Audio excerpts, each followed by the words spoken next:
everything in here has a story. That's what's so crazy about it.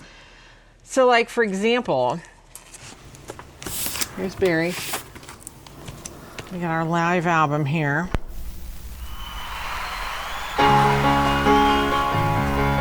See if you remember this one. I'm a big vinyl record collector, and I think it's taken off in the last 10 years or so, but I've always been that way. As a matter of fact, as a kid, my dad would join Columbia House, you'd get 10 for $1.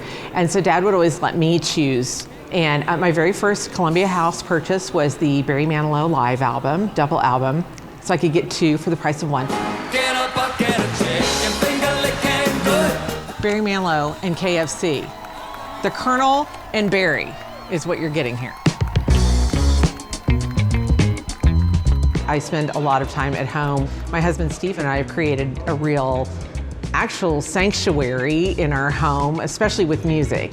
So this is the album we listened to on our first date, and it's a pretty awesome album. I couldn't call myself an actual Springfieldian if I didn't own Fool's Face Tell-America. Music was always important in my house. I always thought it would be hilarious to have like an old set design from a talk show. So that's how we came up with the Merv Griffin music sound. So I was a big Partridge Family fan. And I was obsessed with this cover because I really liked his silver boots. So my dad was a musician. My dad's name is Bill Johnson. Dad started off very young playing classical piano, then became a jazz drummer in Springfield. Dad born and raised in Springfield. Dave Kirschenbaum was one who was in a band with my dad, and he was a friend of my dad's. My dad also wrote music. He was published right before he passed away. And the one thing that I wanted was his old acoustic guitar. I made a promise to my stepmom, and so I said, when she was ready to give it up, I would like to have Dad's acoustic guitar, and my promise to you is I will learn how to play it. So I'd never been in Palen. I walked in, I met Nate. It was an amazing experience because everyone stayed late. They probably stayed an hour later than the store was open. Nate sat down with us, talked me through what did I want to do. I was very much a beginner, barely knew 4 chords.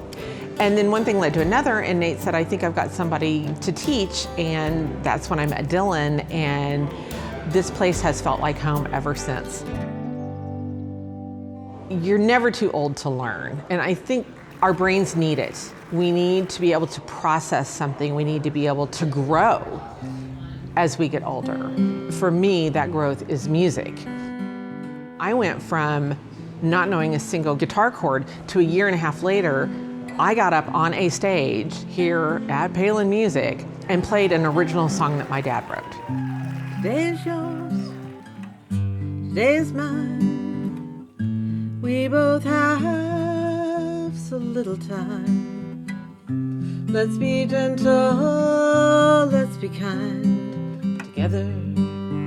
There's an old adage that says, if you start today, even though it may be 4 years before you get your degree or whatever, it's still gonna be 4 years from now. So why not start now?